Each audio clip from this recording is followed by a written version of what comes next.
ఆ రెండు దేశాలు ప్రపంచంలో అత్యంత వేగంగా వృద్ధి సాధిస్తున్న అతిపెద్ద ఆర్థిక వ్యవస్థలు. అంతేకాదు అత్యధిక జనాభా ఉన్న దేశాలు కూడా. ప్రపంచ జనాభాలో దాదాపు 3వ వంతు ఈ రెండు దేశాల్లోనే ఉంది. అటువంటి రెండు దేశాలు చిన్న సరిహద్దు తగాదా విషయంలో యుద్ధానికి దిగితే అది ద్వైపాక్షిక వాణిజ్యం మీద ఎటువంటి ప్రభావం చూపుతుంది? ఆర్థికంగా నష్టం ఏ స్థాయిలో ఉంటుంది? ఏ దేశం ఎక్కువగా నష్టపోతుంది అనేవి ఆసక్తికరమైన ప్రశ్నలు. ఈ దేశాలు ఏవో కాదు, ఒకటి భారత్, మరొకటి చైనా. ఇరుగు పొరుగు దేశాలే అయినా ఏనాడు సఖ్యత లేని పరిస్థితి. ఒకరంటే మరొకరికి అపనమ్మకం. తన ఆధిపత్యానికి పొరుగు దేశం ఎక్కడ అడ్డు తగులుతుందోనన్న అనుమానం.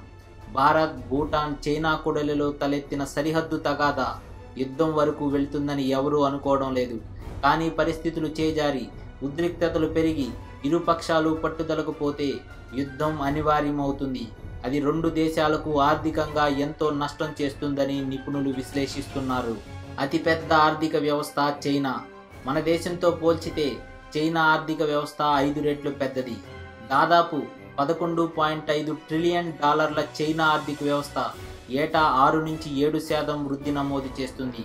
$1 ట్రిలియన్ అంటే భారత కరెన్సీలో 65 లక్షల కోట్ల రూపాయలకు సమానం.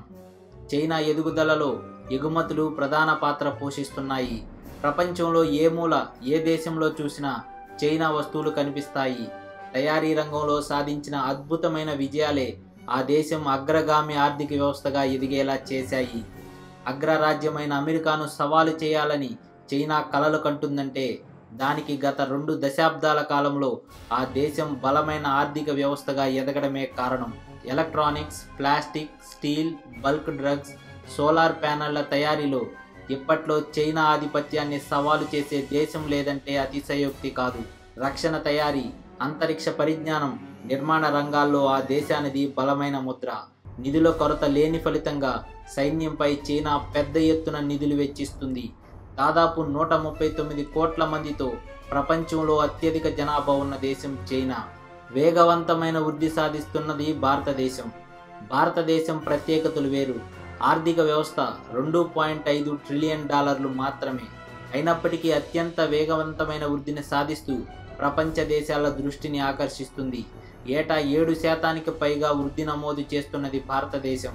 2 దశాబ్దాల క్రితం చైనా ఆర్థిక వ్యవస్థ ఏ విధంగా ఉందో భారతదేశం ఇప్పుడు అలా ఉన్నట్లు స్వల్ప కాలంలోనే భారత ఆర్థిక వ్యవస్థ అమెరికా, చైనా, జపాన్లకు ధీటుగా మారుతుందని అంతర్జాతీయ సంస్థలు విశ్లేషిస్తున్నాయి. చైనాకు భిన్నంగా దేశీయ వినియోగంపై భారత ఆర్థిక వ్యవస్థ అధికంగా ఆధారపడి ఉంది. ఇన్ఫర్మేషన్ టెక్నాలజీ, ఫార్మాస్యూటికల్స్, ఆటోమొబైల్, దుస్తుల తయారీ, వజ్రాభరణాల తయారీలో భారతదేశాన్ని పైచెయ్యి. జీఎస్టీ వంటి సంస్కరణలు, మేక్ ఇన్ ఇండియా వంటి కార్యక్రమాలతో వేగవంతమైన వృద్ధి సాధన దిశగా భారతదేశం ముందుకు సాగుతుంది. జనాభా పరంగా చూస్తే చైనా తర్వాత అత్యధిక జనాభా ఉన్న దేశం భారత్. దాదాపు 130 కోట్ల మంది జనాభా ఉండగా అందులో యువకుల శాతం అధికంగా ఉండడం ప్రత్యేకత. చైనాతో యుద్ధం జరిగితే మనకు కలిగే నష్టాలేంటో ఇప్పుడు చూద్దాం. మన దేశానికి చైనా నుంచి దిగుమతులు నిలిచిపోతాయి. తత్ఫలితంగా తీవ్రమైన ఇబ్బందులు తప్పవు. కంప్యూటర్లు, సెల్ ఫోన్లు, విడిభాగాలు, ఎలక్ట్రానిక్ ఉపకరణాలు నిలిచిపోయి కమ్యూనికేషన్ల రంగం ఇబ్బంది పడుతుంది. ప్రపంచ దేశాలన్నింటికీ ఔషధాలు తయారు చేయగల ఫార్మాస్యూటికల్ పరిశ్రమ మన దేశంలో అభివృద్ధి చెందింది. కానీ ఔషధాల తయారీకి అవసరమైన బల్క్ ఔషధాల కోసం ఇక్కడి కంపెనీలు చైనాపై అధికంగా ఆధారపడతాయి. అక్కడి నుంచి బల్క్ ఔషధాలు రాని పక్షంలో ఔషధాల తయారీ నిలిచిపోతుంది. మన దేశం నుంచి చైనాకు ఇనుప ఖనిజం, ఇతర వస్తువుల ఎగుమతులు అధికంగా నమోదవుతున్నాయి. ఈ ఎగుమతులు నిలిచిపోయి విదేశీ మారక ద్రవ్యాన్ని మనం కోల్పోవలసి వస్తుంది. మరోపక్క భారతదేశంలో కొత్తగా పెట్టుబడులు పెట్టవద్దని చైనా కంపెనీలను చైనా అధికార పత్రిక గ్లోబల్ టైమ్స్ తాజాగా హెచ్చరించింది.